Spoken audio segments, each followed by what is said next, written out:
សូមគោរពជំរាបសួរសម្ដេចទ្រង់ឯកឧត្តមលោកជំទាវលោកស្រីប្រិយមិត្តទូរទស្សនិកជនជាទីមេត្រីនៅពេលនេះសូមអញ្ជើញទស្សនាព័ត៌មានដែលតកតងជាមួយនឹងរាជរដ្ឋាភិបាលក៏ដូចជាកងយុទ្ធពលខេមរៈភូមិន្ទ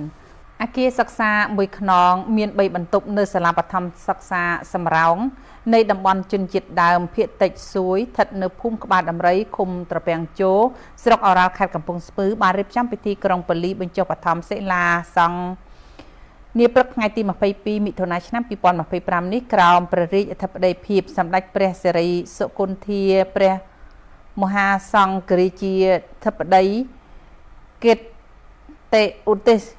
បណ្ឌិតបួគ្រីសម្ដេចព្រះមហាសង្ឃរាជនៃគណៈធម្មយុត្តកនិកាយនៃព្រះរាជាណាចក្រកម្ពុជាឯកឧត្តមតាំងសុខីឧត្តមទីប្រឹក្សាផ្ទាល់សម្ដេចព្រះមហាសង្ឃរាជបួគ្រីអនុប្រធានកិត្តិយសសាខាកាកបាទក្រហមកម្ពុជាខេត្តកណ្ដាលនិងជាអគ្គនាយកនៃក្រុមហ៊ុន Kijanda Development Eco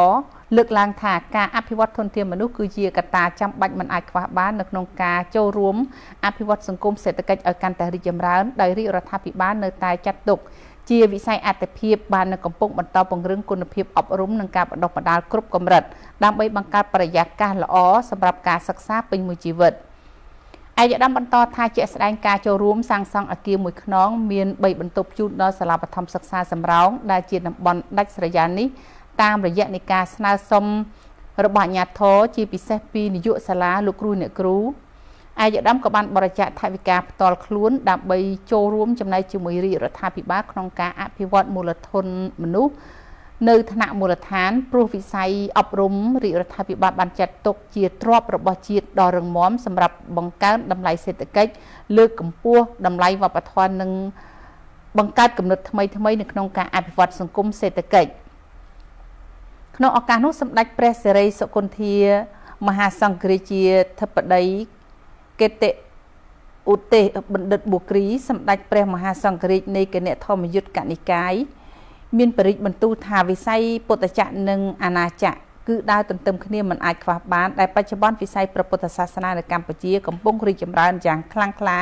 បន្ទាប់ពីព្រះពុទ្ធសាសនាត្រូវបានអាប់អោនដោយសារសង្គ្រាមនិងត្រូវបានកំទេចដោយសាររបបប្រល័យពូជសាសន៍ប៉ុលពតជាមួយគ្នានោះវិស័យអាណាចក្រ